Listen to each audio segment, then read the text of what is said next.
Welcome back to Jeff Willett's Muscle Hub, home of my weekly Q&A show and all of my YouTube video updates. Let's get right into this week's questions. Question number 1 comes to us from Louis Villamar, and this comes via Facebook. And he wants to know, what's the best approach for someone coming off a long diet to prevent them from rapid weight gain?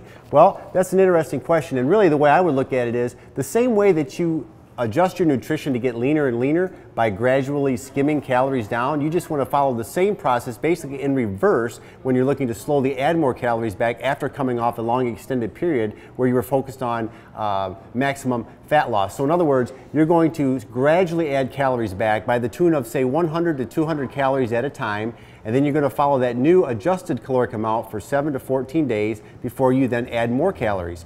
And the other thing that we're going to do in opposite is when you're skimming calories down, the last place we want to take away from is that pre and post workout bubble, right? Well, when you're going the other way, that's the first place you want to add your calories to. So you're slowly going to start adding by putting your calories and nutrients in the pre and post workout bubble first, and then gradually adding calories the rest of the day. Now, we don't want to go too quickly again, so take your time, 100 to 200 calories added at a time.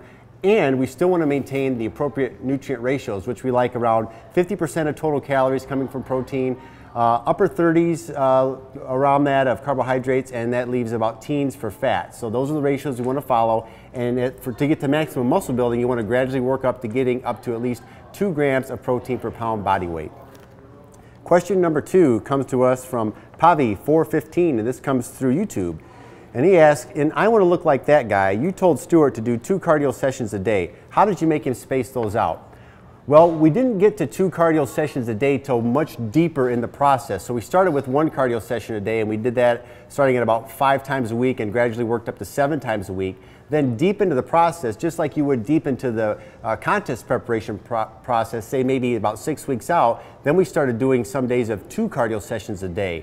And at that point, you're really doing things ideally for maximum fat burning. And whenever the pendulum gets way over there, we're less ideal for muscle building. So the spacing, what you want to do is one of the sessions you want to put as far away from your workout as you can, probably about 8 to 12 hours if possible. And then so one of them he spaced out, and then his other one he did directly after his weight training session. So again, the idea is at that point, maximum fat loss is the priority. So we're doing everything we can to elevate that metabolism, burn those calories. So he did his 2 sessions. One was directly after his workout, and then he came back later in the day and did his second one. So you space them out as best as you can. The reason we do 2 of them deep in the process is because we want another jolt to that metabolism. So we're going to jolt it 2 times in the day with that short and intense cardio. Question 3, Garrett Fincher, this comes through YouTube.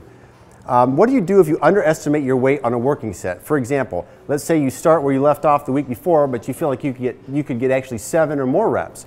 Well, first of all, keeping a training journal and being very meticulous about your weights should help that from happening, but still it could happen at times. My recommendation would be, even if you feel like you could get more reps on that set, I would stop at 6 anyway. Stop at 6 instead of expending more glycogen and going further into the reps, 7 or 8 reps. I'd rather stop at 6, gather yourself, and then start again for the next set. And I actually would still count that set toward your working sets that week, because I would always rather do less volume and more intensity. So I would just chalk that up to that set, increase your weight appropriately, and then move on to your next set and keep good records of it, so that way in your next workout you're going to know where to pick up with your weights.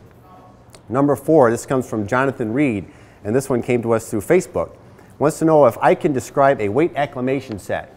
A weight acclimation set comes at the end of the warm-up sequence. When we're warming up, and generally we're talking about the first exercise of a major body part.